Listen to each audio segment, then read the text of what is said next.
شو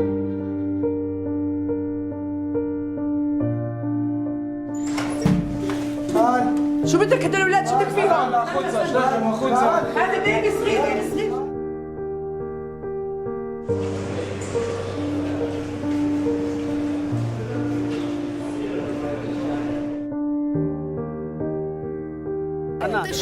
انت كل شليك كل ارث شليك.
Quando ele falava, eu tinha a impressão de que se hoje Israel saísse dos territórios, amanhã já haveria paz. Ou seja, todas as ações dos palestinos são mero efeito das ações israelenses. Então, eu gostaria de que confirmasse ou não, me corrigisse essa impressão que tive. A segunda questão é que, assim, e não é a primeira vez que isso ocorre, falta contexto em todas as colocações. Contexto histórico, contexto político atual. Vendo vídeo, por exemplo, a impressão que se tem é que o exército, alguém, um comandante, acordou de mau humor ou teve um mau dia e resolveu invadir a casa, uma casa palestina com crianças. Eu acredito que seja isso. Ou então aquela família sentada no banco, sem casa, que eu saiba, já foi destinado aos palestinos mais dinheiro do que os Estados Unidos direcionou para o plano Marshall, que era a reconstrução da Europa. Então, como se explica o estado de miséria de pobreza extrema nas aldeias palestinas? Então, eu digo isso só para ilustrar o seguinte: onde está o contexto? Sem o contexto, a gente tem uma ideia muito enviesada do que acontece. mais um? Tem mais? Obrigado por ter vindo aqui, por ter estendido tempo com a gente, obrigado por falar de educação. A minha pergunta tem a ver com uma questão de filosofia política básica, que é a possibilidade de atuação de direitos humanos, de certa forma relacionada ou não relacionada com direitos políticos. Né? Então, de certa forma, essas duas coisas estão mais ou menos juntas, às vezes mais ou menos separadas na tua fala. É possível realmente defender direitos humanos naquela região de uma forma objetiva, sem, de certa forma, implicar uma certa solução para o conflito. Edson asked two questions. First one, me corrija se tiver qualquer problema na tradução, por favor, isso vale para todos. He was saying that his impression is that listening to you, it sounds like ending occupation will suddenly bring peace to the region.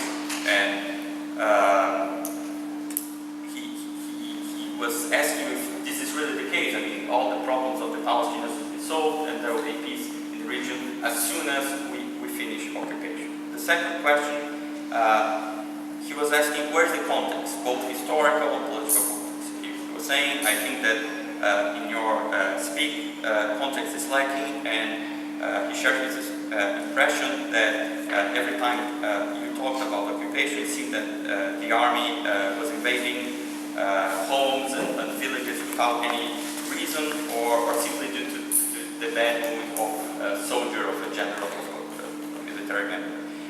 And he was saying, I don't believe this is the the case. He also pointed out that there has been more money donated to the Palestinians than to Europe during the Marshall Plan. And why do you think that the Palestinian villages are still living in a state of misery?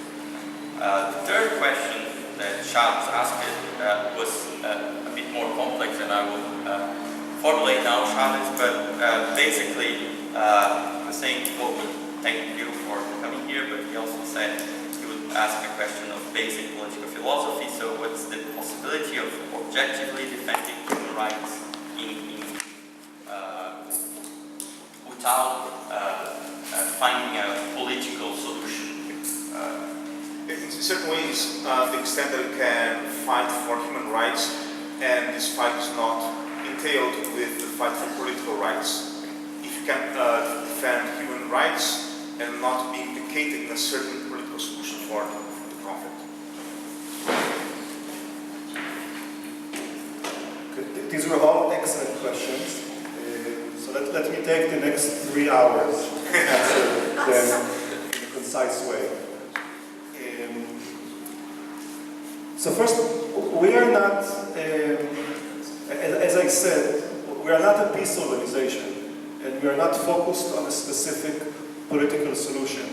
But what we are saying, in absolute and urgent terms, that these are the facts, that this is terrible from a human rights perspective, and from a justice perspective, and it has to end. Então, como eu tinha dito antes, nós não temos como oferecer esse contexto, porque não somos uma organização ligada ao desenvolvimento de alguma solução política. Nosso papel é reportar os fatos como eles são e mostrar a injustiça em que eles se constituem, independentemente de como se possa explicar isso. We have grown very suspicious of what is called the peace process. Right? We had 20 years of process, no peace, and in the meantime, 20 more years of what we've seen. Nós nos tornamos muito desconfiados em relação ao chamado processo de paz, porque nós tivemos 20 anos de processo de paz e depois outros 20 anos em que acontecem essas coisas que estamos vendo hoje. We think that if peace comes tomorrow, if peace comes in 50 years, I don't know, okay? But what is happening now and has been happening for a long time and cannot be justified, must not be justified, cannot be excused, and has to stop. Nós não sabemos se a paz vai acontecer amanhã ou daqui a 50 anos, mas nós sabemos que independentemente de quando a paz vai acontecer, a situação que estamos vendo hoje e que temos visto durante tantos anos é uma situação de injustiça e opressão. Now, the question of context, I respectfully disagree. I think that I have presented the context, and the context is one of oppression, one of succeeding in going on with this reality with minimal international consequences, and with further and further overtaking of Palestinian land and advancing Israeli interests over Palestinian rights. That is the context. Em termos de contexto, eu não concordo que eu não tenha apresentado, eu apresentei.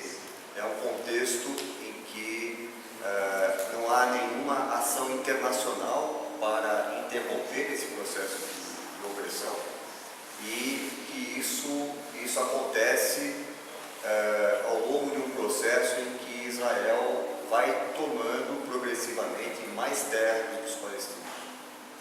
So when I spoke before about house demolitions, for instance, and you see a fragment of that for 3 seconds in this short clip, then it is cruel, of course, and it is unjust, of course, but it is not cruelty for the sake of cruelty.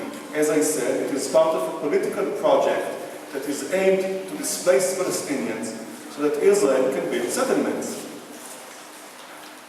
O que o filme mostra é uma situação de crueldade, mas não é apenas crueldade. É que é parte, são fragmentos que mostram um projeto político de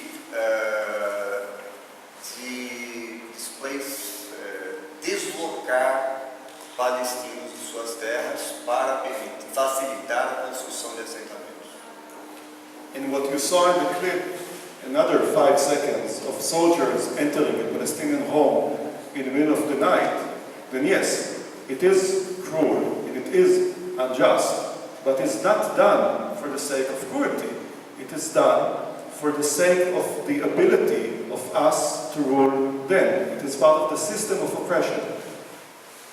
E as cenas que nós vimos de soldados entrando numa residência de palestinos é crueldade, mas não é por instinto de crueldade, é decorrência de uma política de Estado.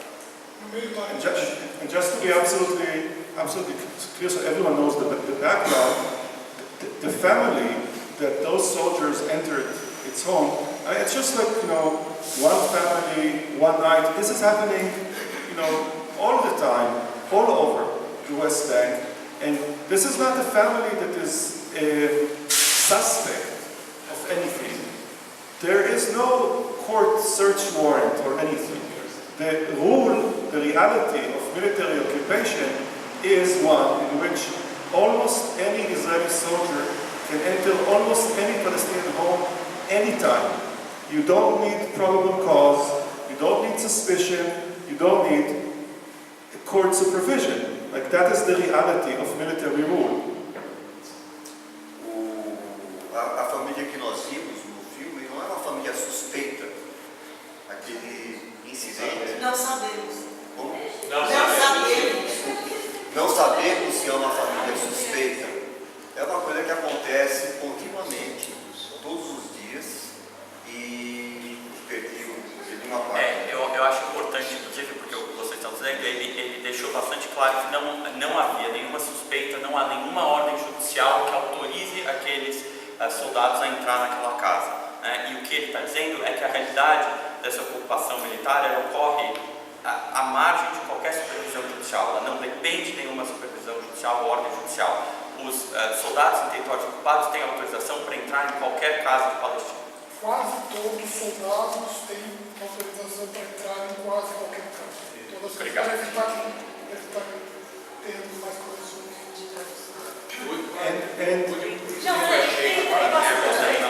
Ele está falando ainda, né? Por favor. Mas o Daniel está colocado na informação de vocês. And if you would listen to testimonies, again, our colleagues from back in the science, then you will understand, again, that this is not done for the sake of cruelty, that this is part of a military strategy to intimidate a civilian population so that it doesn't stand up against oppression. That is the context. Se vocês falarem com os ex-soldados do Breaking the Silence, vocês vão ver que as ações deles não derivam de crueldade, eles estão seguindo uma política completa. É uma estratégia de intimidação clara que eles seguem contra essa população palestina. There were 2 more questions, so I'll try to be faster so that everyone will have the time to ask. So I'd just like to answer these 2 questions. So one was with regard to the financials and so on. So I think it's important to point out in that context that when I've spoken about Israeli control over the West Bank, but that also means that development of infrastructure, the passage of building new plants and passing electricity lines and other forms of infrastructure and development are to a huge extent in Israeli hands. Ele responde à pergunta que foi feita sobre finanças e estado de miséria.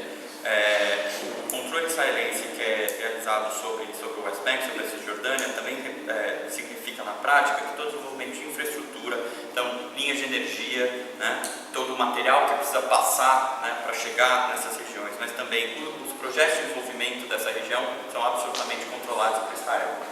So there's a World Bank report, I forget the exact figure, I apologize, but I can look it up for you if you're interested later, detailing to what extent, like how much is the Palestinian economy losing every year because of the prevention and delay of development through Israeli decisions. So that's a direct impact on Palestinians' ability to develop and have a prosperous life. And of course also impacts the quality of living and the level of livelihood of all Palestinians living under these conditions. And of course, in Gaza, it is much, much worse in a different context. But that's in the West Bank context. Ainda sobre os recursos entregues aos palestinos para desenvolvimento, existe um estudo do Banco Mundial que mensura quanto a economia palestina perde por não ter nenhum controle sobre o planejamento da sua infraestrutura. Now, for your question, so first, I feel very confident that we can do exactly what we're doing without being implicated in support or rejection of what is called the two-state solution, or support or rejection of what is called the one-state solution, or the 7.5-state solution, and so on. So I feel very comfortable that it is absolutely consistent to have our position in everything that you've heard today. And I don't know if anyone assumes that we have a position for or against any of these solutions. I hope not, and we don't. Sobre a questão de solução dos estados no estado, nós não temos nenhuma posição, nem a favor nem contra nenhuma dessas soluções. Ele falou que até agora ele evitou trazer formalidades legais, né, que compõem essa realidade, mas que agora ele pede desculpas para nos entediar por 30 segundos de formalidades legais. So in the law of occupation, which under the pretense that it was a temporary situation, right? The framework, the legal framework is temporary belligerent occupation. That's the legal expression, and where the legal authority to running an area that has been occupied in the meantime through a military commander. That's the context, right? Do ponto de vista legal, existe a lei da ocupação internacional, não sei se eu falei bem, internacional. Ocupação beligerante. Que prevê, a lei se chama tecnicamente lei da ocupação beligerante, e que prevê uma situação temporária que tem que ser corrigida o mais rápido possível. So formally speaking, you could have had a quote-unquote legal occupation, right? And in that reality, we're very, very far from it. But in theory, right? I'm wasting everyone's time because it's so theoretical. But in theory, you could have that and it would be legal. And in that situation, there would be no settlements, and the army would be held accountable, and many, many other problems would not have existed. In theory. Okay? But in that theory, because of the problem with international law, there is no moment in which international law says that it stops being temporary. They did not insert, good for 10 years, good for 20 years clause in it. There was no expiration date for that reality. Right? But since the people sitting here are not legal experts, I hope, I certainly am not, but are just like reasonable human beings, then we all understand that 50 years is not temporary. And we all understand that at some point, political rights have to kick in, right? Have to kick in. Em teoria, é possível pensar numa ocupação legal, em que não haja assentamentos, não haja nada disso, e que possa durar algum tempo, 10 anos, 20 anos. Mas uma ocupação de 50 anos é uma coisa que, para nós, todos nós que não somos experts em direito internacional, é uma coisa totalmente inaceitável. So, I'm towards the end of this long answer, I apologize, but I think it's an important point. So, if you believe the lie that it is temporary, right, then you end up in a situation in which you are dealing with, how many hours a day was the checkpoint open or closed, and you try and make it better. Se acreditarmos na mentira de que é uma ocupação temporária, então nós vamos entrar em minúcias do tipo de qual é o número de horas que um checkpoint deve funcionar, deve fechar e assim por diante. But that's the end, I promise you. But the reality in which there are one people that are the ones that are making the laws, and the ones that are making the military orders, and the ones that are the members of parliament, and are the ones that are the military officers, and are the prosecutors, and are the judges, and are the jailers. And there's other kind of people that are always on the receiving end of this, like that will never establish, that will never be a reality in which we will see the realization of justice. It's impossible. It never happened in history. It will not happen in the Israel-Palestine context. The only way that you can have justice and freedom is if everyone is counted, and if everyone has a political voice in one or another political arrangement. Agora foi bom. Vou começar. Mas se a gente considerar que está nas mãos de um povo a tarefa de produzir as leis, de serem os soldados, de serem os carcereiros, de administrarem todos esses processos sobre o outro povo, aí eu perdi o que ele disse quer dizer, nunca será essa realidade que nós encontramos hoje.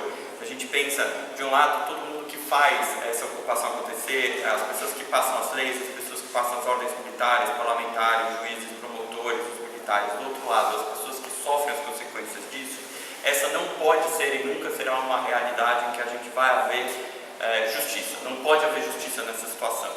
E, complementando o que ele dizia, ele acredita que só pode haver justiça e liberdade se todas as pessoas forem consideradas, se todas as pessoas forem ouvidas, e isso significa direitos políticos. Se houver direitos políticos, participação política para todos. Daniel, Oi. Boa tarde. Meu nome é Daniel, parte, eu sou historiador e psicanalista. Minha pergunta, meu interesse seria mais pelo viés psicológico, né? Aqui no Brasil, por exemplo, a gente vive um momento político muito difícil.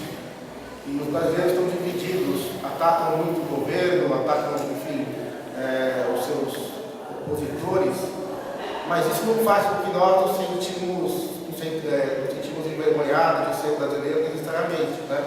Nós continuamos nos sentindo brasileiros. Agora, como judeu da diáspora, quando a gente ouve ataques a Israel, muitos judeus sentem a sua identidade judaica atacada, porque soldaram essa identidade ao Estado de Israel. Por um lado. Por outro lado, existe um medo de que essas informações que você traz sejam usadas por pessoas que não querem a paz, mas querem, enfim, destruir Israel, propagar antissemitismo, etc, etc. Então, muitas vezes, pessoas boas, democratas, que não são chauvinistas, são a favor dos direitos humanos, elas vivem em estado de negação, elas negam essas informações. Então, isso não existe, né? Eu queria saber como o público israelense reage aos fatos que vocês levantam e publicam. Quem é o Sérgio, Ricardo? Pode ir, Sérgio. Tem gente no fio. Meu nome é Samuel Felper, eu sou professor de Relações Internacionais.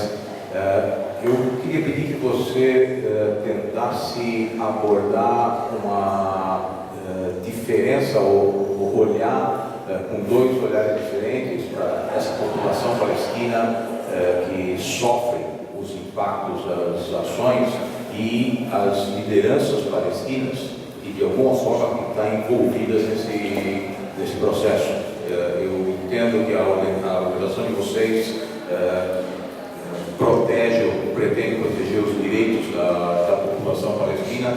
Eu acho que qualquer ser humano consciente simpatiza com o sofrimento da população, mas a minha pergunta é se não tem que haver algum tipo de relação da organização também com as lideranças palestinas que tem que ter alguma responsabilidade por essas consequências.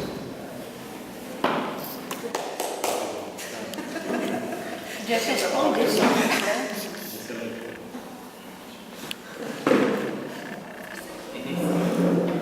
Shalom, meu nome é Ricardo, eu sou jornalista e historiador.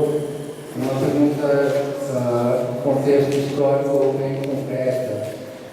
Quando você falou sobre o que justificaria o que teria durado 50 anos de ocupação, eu acho que faltou mencionar algumas outras coisas, como por exemplo, em 2008, o então primeiro-ministro de Israel, Após, fez uma proposta bastante abrangente de paz, que foi recusada pelo Após. E qual foi a posição do Perspectivas nesse contexto? O que o Omar disse então é que os palestinos não receberiam em 50 anos uma proposta tão boa como aquela, e já se passaram anos e realmente não parece que vão receber. Então, o Perspectivas faz alguma crítica aos palestinos pela situação ou somente a Israel? The first question was, Daniel was saying that as a psychoanalyst, he has a psychological interest in the whole situation. He was saying, well, here in Brazil, Brazilians are quite divided, politically divided right now, but we aren't ashamed of being Brazilian. And we aren't ashamed of having this situation of division and be critical about Brazil. And he contrasted the situation with the situation of diaspora Jews, saying, well, when in diaspora, very commonly, very often, when Jews listen to attacks made to Israel, that they tend to be very fearful of the effects of these attacks in terms of propagating anti-Semitism or even benefiting those forces that we believe are not conducive to peace. So we have a situation in which we have a lot of Brazilians who are totally for human rights, defenders of human rights, advocates of human rights, but live basically in denial about Israel and what happens there. So he was wondering, how does the Israeli public react to your actions, to your reports, differently than the situation we have here. Samuel asks you to approach the whole situation with contraposing two different views. So he is inviting you to think about Palestinian populations, but also the Palestinian leaders as an organization that protects human rights for Palestinian populations, and he was stressing that it's easy and it's obvious that we should support the struggle against the suffering, but he asks whether this isn't a relationship that you have to establish with the Palestinian leaders as well, and to what extent it is possible to do what you do without pointing out the Palestinian leaders' responsibility for what is happening in these territories. And finally, a question about the concrete political context that he thinks was missing from the talk.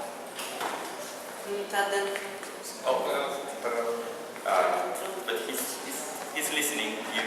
You listen to the questions in Portuguese, but so a question about the concrete political context that was missing from your talk you didn't mention the 2008 proposal of peace to Abbas, and it was rejected by Abbas, and it was probably the best proposal in several years, it will be for several years.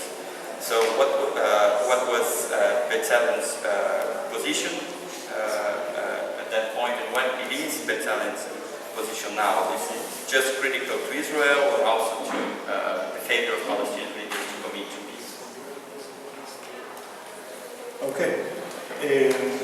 Suppose with regard to the concern that because of criticism on some policies of Israel, namely the occupation, that will inflame anti-Semitism. So that concern felt by people living here and also by Jews in other places and so on. So first I want to say I hear you. Primeiramente sobre essa preocupação de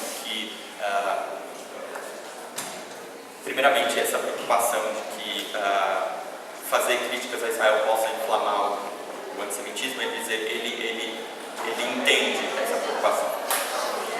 And I think it's important that we will openly say, so I think it's important that we state the facts also in that context. There are genuine anti-Semites around the world, including in this country, and they are looking for ways in which they can propagate that form of racism. That is absolutely true. É importante falar, né, deixar muito claro os fatos nesse contexto. Há, sem dúvida nenhuma, antissemitas de verdade em várias partes do mundo, inclusive nesse país, que estão procurando efetivamente algumas situações em que eles possam aproveitar para manifestar o seu racismo. So while these individuals do exist and they need to be portrayed as what they are, and that needs to be rejected, and thank you. So they need to be exposed for what they are, and need to be rejected and criticized, with the most absolute terms, in at least the same way that we would reject any other form of racism. While that is true, it is also true that the vast majority of people that reject the occupation have nothing to do with anti-Semitism and do not hate Israel. They hate the occupation. They want the occupation to end. They reject the occupation. They do not reject Israel. Ele salientou que todas essas formas de antissemitismo, como todas as outras formas de racismo, devem ser rejeitadas e criticadas com toda energia. Ele enfatizou bastante isso. Quer dizer, a gente não pode poupar essas pessoas dessas críticas, de criticar isso como a gente critica todas as formas de racismo. Mas a maior parte das pessoas que está criticando a ocupação, que faz parte desse campo crítico da ocupação, não tem nada a ver com essas pessoas que são antissemitas, e na verdade é possível sim criticar a ocupação sem questionar o direito de Israel de existir legitimamente. So I'm not saying that the situation is in any way simple or easy. It is not simple, it's complicated, and it's not easy, it is difficult. I'm recognizing that. But with that in mind, we have no choice. We absolutely have to do at least two things at the same time. We need to fight against anti-Semitism because it's disgusting and because it's dangerous, and we need to reject the occupation because it is an appalling injustice that has to be brought for an end. A situação certamente não é simples, ela é bastante complicada, ele reconhece isso, mas ele disse também que nós não temos opção, nós precisamos fazer ao mesmo tempo duas coisas: lutar contra o antissemitismo, o terrível antissemitismo que existe, mas ao mesmo tempo lutar contra esse injusto, contra essa situação terrível que é a ocupação.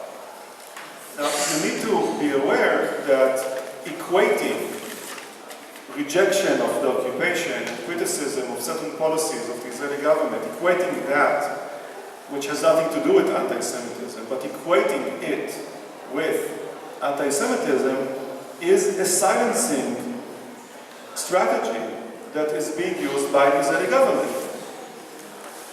Igualar a ocupação e a crítica à ocupação, a crítica a certas políticas de Israel com o antissemitismo tem sido uma estratégia, é preciso salientar, que vem sido uma estratégia de silenciamento que vem sendo utilizada pelo governo israelense.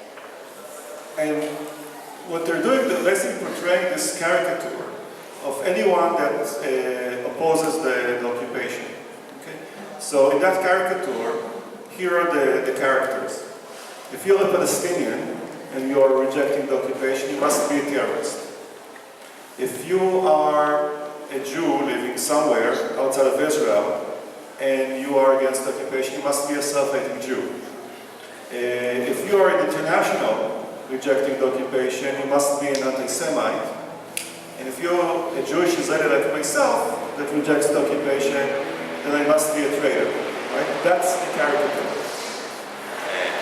O que está acontecendo com essa situação é que está sendo desenhado uma caricatura com os seguintes personagens. Os personagens são: se você é um palestino criticando a ocupação, você é necessariamente um terrorista. Se você é um judeu em qualquer lugar, fora de Israel, criticando a ocupação, você é um self-hating Jew, um judeu que se auto-odeia. E se você é uma pessoa de fora de Israel, não judeu, criticando a ocupação, você é necessariamente um antissemita. E por fim, se você é como ele, um israelense, criticando a ocupação, você é necessariamente um traidor. I think the choice to do both things at the same time is first of all, I think is a moral choice. As I said, I don't think we have any other moral path ahead without the rejection of both. But at the same time, I think it's also a smart strategic choice, because I think it could successfully also make us stronger in fighting against both of these injustices. A opção de fazer essas duas coisas ao mesmo tempo em primeiro lugar, é uma opção moral. A gente tem uma obrigação moral de fazê-lo. Mas também fazer essa luta conjuntamente das duas coisas, contra o antissemitismo e contra a ocupação ao mesmo tempo, pode nos fortalecer. Pode fortalecer aqueles que lutam contra o antissemitismo e aqueles que lutam contra a ocupação. Which brings me directly to answer the second question with regard to the way the Israeli public hears what we have to say and thinks about our work. And unfortunately, the Israeli public is exposed to a lot of government propaganda that is trying to portray us as the alien servants of hostile foreign powers acting in order to destroy the state of Israel and all sorts of other garbage nonsense. Respondendo à segunda pergunta a respeito da reação do público israelense, é necessário enfatizar que o público israelense é muito exposto a uma propaganda governamental que representa Israel e os israelenses como refém de forças internacionais que querem a destruição do Estado. And even though that is the situation, it is important to point out that we are not alone in Israeli society. Like, our public opinion research demonstrates that about 20%, 1 in 5, of the Jewish population in Israel, and of course a much higher percentage amongst the Palestinian population in Israel, supports B'Tselem, rejects the occupation, identifies with our values.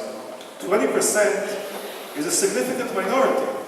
It's far from half of the population, it is true, but it's a lot of people. It is a big community of Israelis that does, as I said, support our work and rejects the occupation.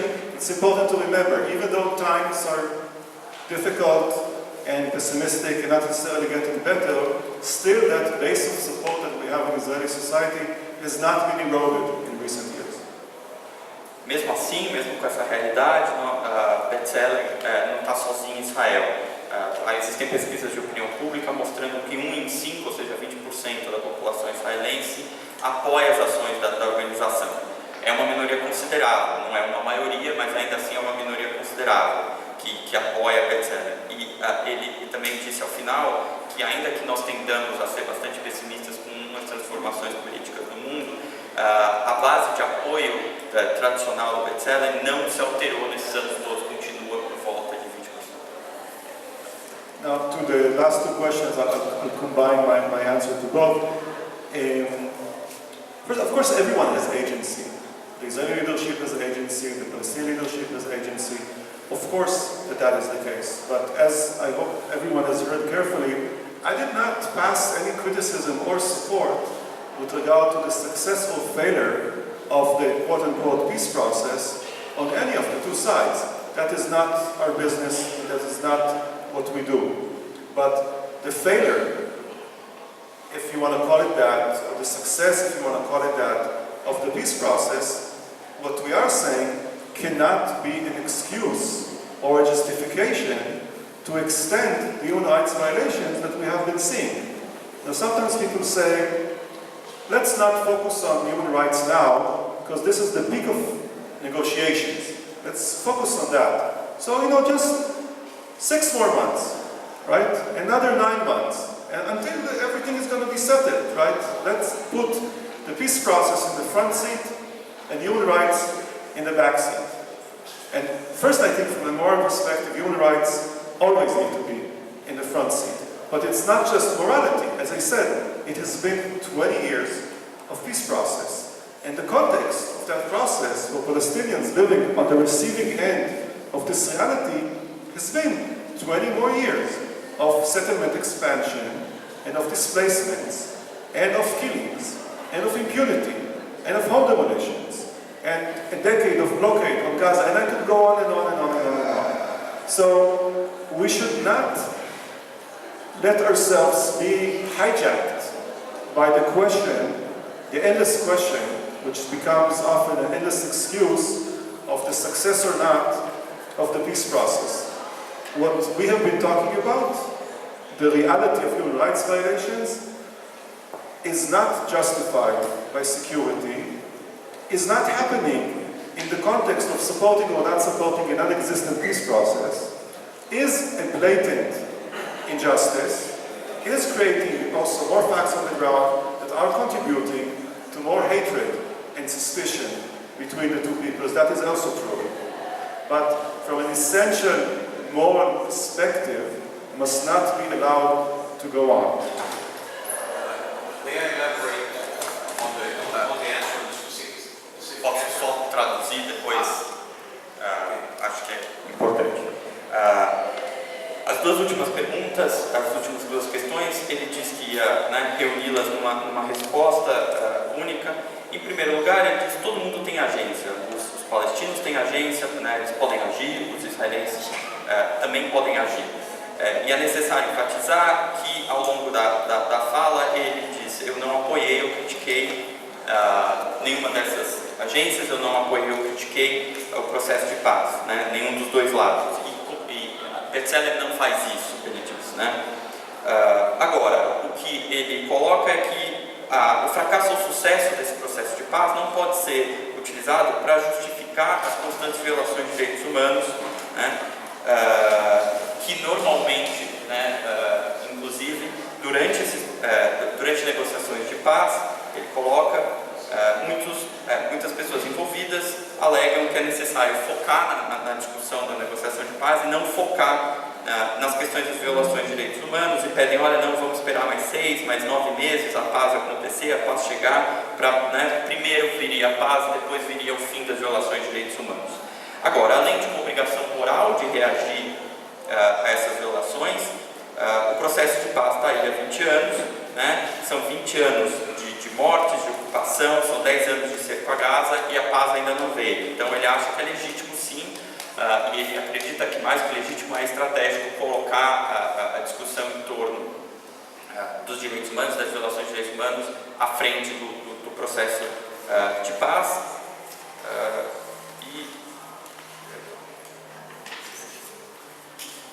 Continuando, ele gostaria de sumarizar o que ele vinha falando. A ocupação, ela não é justificada em termos de segurança, ela não tem relação direta com o processo de paz, com as negociações de paz. Ela é uma injustiça clara e inconteste, e ela vem contribuindo para um aumento do ódio entre os dois povos, que afeta o mundo inteiro. Então, existe um imperativo moral de enfrentar.